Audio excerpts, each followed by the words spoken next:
नमस्ते फ्रेंड्स। अगर विचार आपके शरीर के केमिकल को चेंज करते हैं तो क्या कभी आपने सोचा है कि आप कौन से विचार आपके शरीर को दे रहे हैं?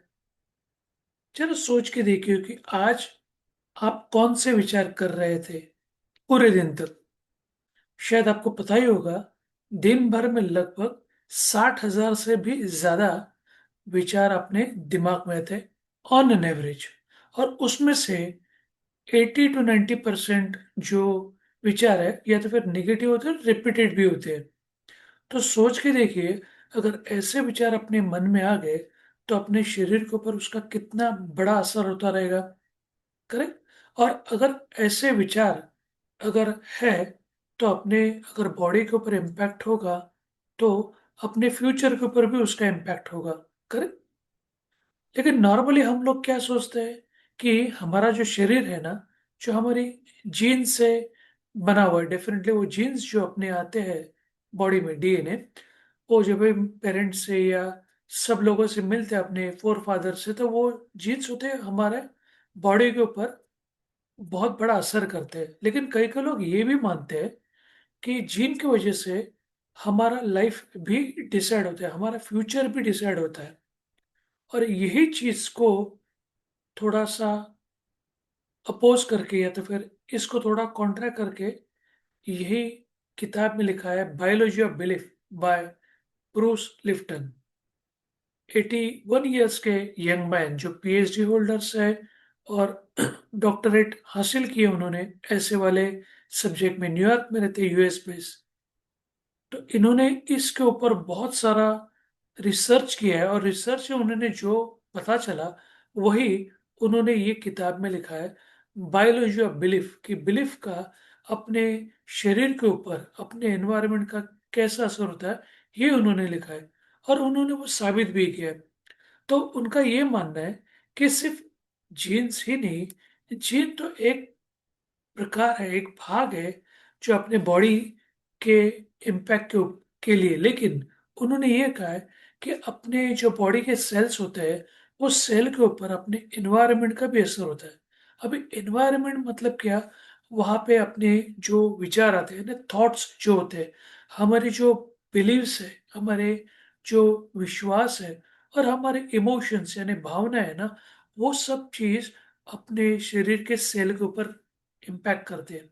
और इसी के कारण अपने फ्यूचर भी चेंज होता है। सिर्फ अलोन जिन अपने फ्यूचर को बदल नहीं सकता या तो फिर हमें हमारे फ्यूचर के ऊपर वो कंट्रोल भी नहीं कर सकता है।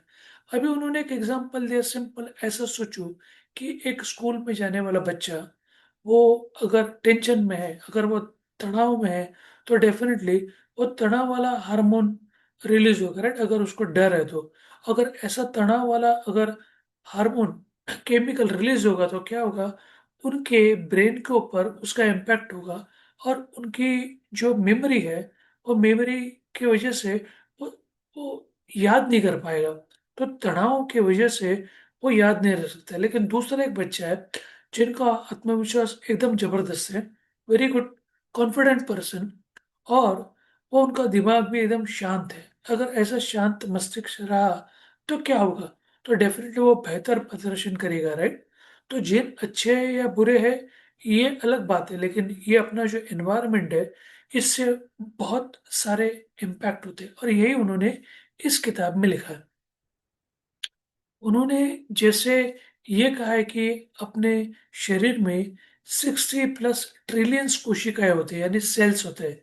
हमारे शरीर में 60,000 ट्रिलियन, 60 ट्रिलियन सेल्स होते हैं। और ब्रूस लिप्टन ने उसके ऊपर टेस्ट भी किया था कि दो स्टेम सेल जो है ना, वो अलग अलग डिश में रखे, और वो डिश में रखने के बाद में उसको अलग अलग वातावरण में रखा, अलग अलग एनवायरनमेंट में रखा। और तब उन्हें पता चला कि एक स्टेम जो है ना, स्टेम की कोशिका है, वो बन गई मांसपेशी और दूसरी बन गई हड्डी। तो उन्होंने ये कहा कि सिर्फ जीन बदले नहीं लेकिन पर्यावरण बदल गया। तो ये उन्होंने ऐसे एक्सपेरिमेंट के द्वारा भी लोगों को एक्सप्लेन किया है कि कैसा इन्वायरमेंट अपने सेल के ऊपर, डेफिनेटली इनडायरेक्टली अपने बॉडी के ऊपर वो असर कर लेता है। क्वांटम फिजिक्स का एक बेहतरीन कंसेप्ट वहां पे बताया गया है, जहाँ पे ये भी कहते हैं कि सब कुछ ऊर्जा ही है। हमारा शरीर हो, बाहर के जितने सारे चीजें हो, वो सब के सब, अंदर या बाहर, सब कुछ एनर्जी है। Energy is everything and everything is energy. तो ये इफेक्ट में ऐसा कहा जाता है कि हम ब्रह्मांड से जुड़े हुए, हर एक चीज यहाँ पे जो है वो ब्रह्मांड से ही जुड़ी हुई है। और इसी के कारण हमें एक दूसरे के इंफॉर्मेशन पता चलते हैं, और कई के बार हमारे पास विचार भी आते हैं। वो जो विचार है, वो जो संकेत है, वो बॉडी के केमिकल के ऊपर इम्पैक्ट करते हैं। और वही उन्होंने कहा, अगर वो केमिकल के ऊपर इम्पैक्ट करते ही करते, तो अपनी बॉडी के ऊपर उसका असर आना एकदम लाजमी है। तो उन्होंने ये कहा है कि जब हम सकारात्मक सोच रखते हैं, तो अपने बॉडी में से ऐसे वाले केमिकल रिलीज होते हैं, जिसके कारण हमारा शरीर जल्दी ठीक हो जाता है। लेकिन अगर हम लोग नकारात्मक विचार रखते हैं, तो अपने बॉडी में से गलत टाइप के केमिकल निकलते हैं, जो हमारे बॉडी के लिए खराब है। ऐसे केमिकल रिलीज होने से हमारा शरीर खराब होता है। तो देखो, हमारे विचार के वजह से अपने अंदर जो केमिकल चेंज होते हैं, वो केमिकल का अपने बॉडी के सेहत के ऊपर भी कितना बड़ा असर होता है। तो ये उन्होंने प्लेसिबो का एक इफेक्ट भी बताया था, कि जैसे कई के बार डॉक्टर आपको एक शुगर की पिल देते हैं, यानी एक गोली देते हैं, और आपको कहते हैं कि यहाँ से आपका XYZ जो भी बीमारी है वो ठीक हो जाएगा। हालांकि वो कोई दवाई नहीं थी, लेकिन डॉक्टर के ऊपर आपका विश्वास है और डॉक्टर ने कह दिया कि ये गोली खाने से आप ठीक हो जाओगे। तो ये सोचने से ही आप वो जब ये गोली खाते हो, तो आप अपने शरीर को वो सिग्नल देते हो कि मैं ठीक होने वाला हूँ। तो वो टाइप के हार्मोन्स रिलीज होते हैं, और जिसके कारण इंसान ठीक ठाक होता है। तो इतना इम्पैक्ट होता है अपने शरीर के ऊपर। तो कोशिकाएं एक्चुअली दो मोड में, सेल दो मोड में काम करते हैं। एक तो है ग्रोथ, और दूसरा होता है सेफ्टी वाला, सुरक्षा की भावना वाला। और ये दोनों कभी एक साथ नहीं रह सकते। जैसे भी, अगर विकास का या ग्रोथ का अगर आपका जो कोशिका है, तो वहां पे आपकी तरक्की ज्यादा हो सकती है, आपको आपका आत्मविश्वास बढ़ाया जा सकता है। लेकिन दीर्घकालीन अगर आपका तनाव वाला, जो सेफ्टी वाला अगर माहौल रहा, तो उसमें आपका सक्सेस नहीं हो सकता, उसके विकास काम में बाधा आती है। और वैसे वाला आदमी हमेशा जो टेंशन में रहता है, हमेशा दुखी रहता है, डर के मारे जीता है, तो उनको बीमारी भी जल्दी हो जाती है। ये उन्होंने कहा। और ये सिर्फ बॉडी के लिए नहीं, जैसे कोई लीडर कंपनी में ऐसे वाले एनवायरनमेंट क्रिएट करते हैं जहाँ पे डर का माहौल है, तो क्या होगा, लोग डर के माहौल के वजह से सरवाइव करना भी उनको मुश्किल हो जाएगा। लेकिन अगर कोई सेफ्टी का माहौल बनाए, या पे सुरक्षा का माहौल बनाए, जहाँ पे लोग कॉन्फिडेंटली काम कर सकते, खुल के बात कर सकते, ऐसा वाला ओपन कल्चर या एनवायरनमेंट बना दिया, तो लोग ज़्यादा क्रिएटिव सोचेंगे, और वहाँ पे कंपनी की तरक्की भी हो सकती है। तो इतना बड़ा इम्पैक्ट हमारी सोच का, हमारी बातों का, हमारे एनवायरनमेंट का होता है। और वो सिर्फ वो कंपनी के लिए नहीं, इवन अपने छोटे बच्चे जो होते हैं, वो बच्चे बचपन से ही, उनका जो 8 या 9 साल तक या 10 साल के पहले ही अपने ब्रेन का जो डेवलपमेंट होता है, वो 95+% हो ही जाता है। तो तब पेरेंट्स ने बहुत केयरफुली उनसे कम्युनिकेशन करना चाहिए। अगर पेरेंट्स उनको अगर उल्टा सीधा कहने लगे, या उनके मन में नहीं, लेकिन अगर उनकी भाषा ऐसे हो कि तुमसे तो नहीं हो पाएगा, तुम वेस्ट हो, या जो भी है, अगर ऐसे कुछ कमांड आप बताते हो या देते हो, या उनसे ऐसे डिस्कस करते हो, तो उस बच्चे के सबकॉन्शियस माइंड में वो सब विश्वास यानी बिलीफ बैठ जाएगा कि मैं कुछ नहीं कर सकता, और मैं कुछ करने के लायक ही नहीं हूँ। तो उसके कारण उसकी तरक्की रुक सकती है। तो ध्यान में रखना चाहिए, आप डर का माहौल मत क्रिएट करो, जिससे वो जो बच्चा है ना, वो वहाँ पे आगे नहीं बढ़ सकता, उसका कॉन्फिडेंस कम होगा। लेकिन अगर आपने एक अच्छा वातावरण निर्माण किया, जहाँ पे प्यार भरा वातावरण है, जहाँ पे इनकरेज वाला वातावरण है, आप बच्चों से अगर अच्छी अच्छी बातें करते हो, आप अच्छे कर सकते हो, आप आगे बढ़ सकते हो, आप में काबिलियत है, ऐसे अच्छी अच्छी चीज़ें अगर उनसे बताई जाए, तो बच्चे के अंदर ऐसा से वो कॉन्फिडेंस बढ़ जाता है कि उसका सबकॉन्शियस माइंड प्रोग्राम होता है। तो 10 साल के पहले तक सबकॉन्शियस माइंड बहुत जल्दी ही काम करने लगता है। अभी कॉशियस माइंड मतलब क्या है? जो आप सोच के, लॉजिकल सोच के जो काम करते हैं उसको हम लोग कॉशियस माइंड कहते हैं। लेकिन ऐसे कंटिन्यूस काम करने से जो बिलीफ बनते हैं, कोई विचार ऐसे हो, कोई काम से जो बिलीफ अंदर बैठ जाती है, वो सबकॉशियस माइंड में होती है। वहां पे कोई लॉजिक नहीं लगता। हमारा जो भी रिएक्शन होता है वो डायरेक्टली होता है। जैसे फॉर एग्जाम्पल, अगर आप खाना खाते हो, तो खाना खाने के टाइम अगर आप राइटी हो, तो आपका ऑटोमेटिकली हाथ ऐसा जाएगा, क्योंकि सबकॉन्शियस माइंड में प्रोग्राम हो चुका है। अगर आप राइट ही है और आपको ब्रश करना है सुबह सुबह, तो आप ब्रश ऐसे ही करोगे। आपने अगर नोटिस नहीं किया होगा तो कल नोटिस कर लेना। आपको सेपरेटली चेंज करना पड़ेगा एफर्ट्स डाल के। अगर आपको लेफ्ट साइड से ब्रश करना है तो आपको स्पेशली एफर्ट डालना पड़ेगा। अगर आपको लेफ्टी से खाना खाना है तो इतना ये प्रोग्राम होते रहता है। तो एक बार ये प्रोग्राम हो गया तो उसको चेंज कर सकते हैं। लेकिन जब बचपन में जो काम हो सकता है, वो 10-12 साल के बाद में थोड़ा सा मेहनत ज्यादा लगता है। काम होता है, बिलीफ को चेंज कर सकते हैं, लेकिन उसके लिए मेहनत भी तो उतनी लगती है।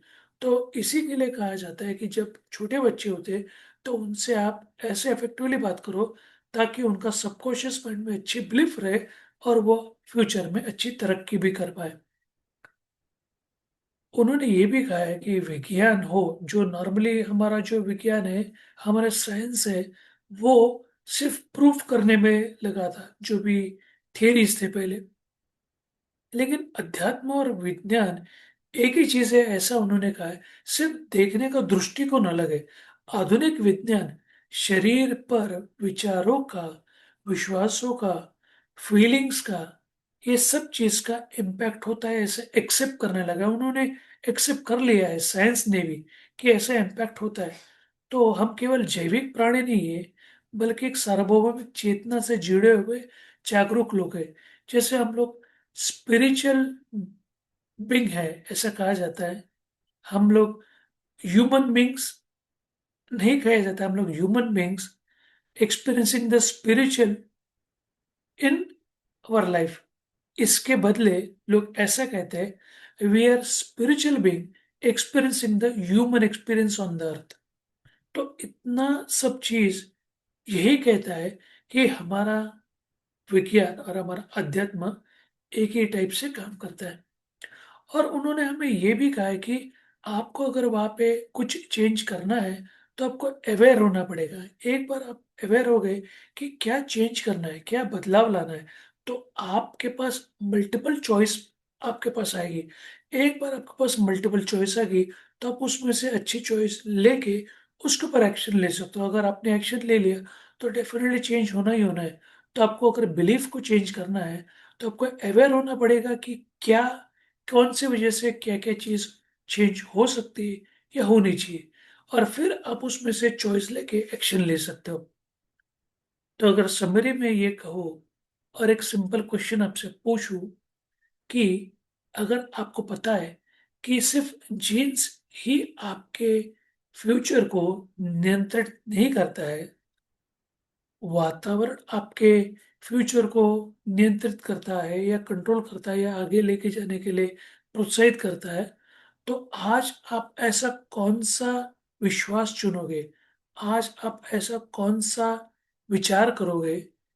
आज आपके मन में ऐसे कौन से आप इमोशन लेके आओगे जिसकी वजह से आपका शरीर अच्छा रहे और आपका मन तरोताजा रहे और आप अच्छे कार्य के लिए प्रेरित हो?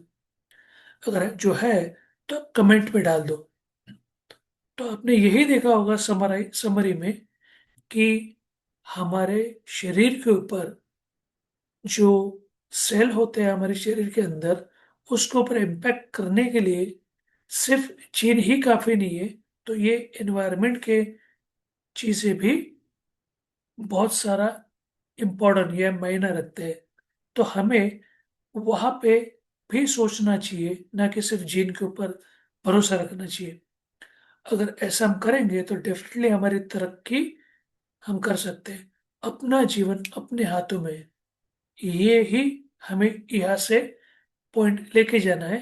अपनी तरक्की, अपनी प्रगति, अपनी सक्सेस ये अपने हाथ में है। अपने हाथ में इसके लिए है क्योंकि हम लोग जैसा विचार करेंगे, जैसे बिलीव बनाएँगे, जैसे एक्शन लेंगे, वैसे ही रिज़ल्ट मिलेंगे। होप सो ये शेयरिंग से आपको कुछ अच्छी चीज़ें पता ही चली होगी। इससे अधिक जानकारी के लिए आप मुझे मेरे व्हाट्सएप या ईमेल पर कॉन्टैक्ट कर सकते हैं, ये डिस्क्रिप्शन में दिया गया है।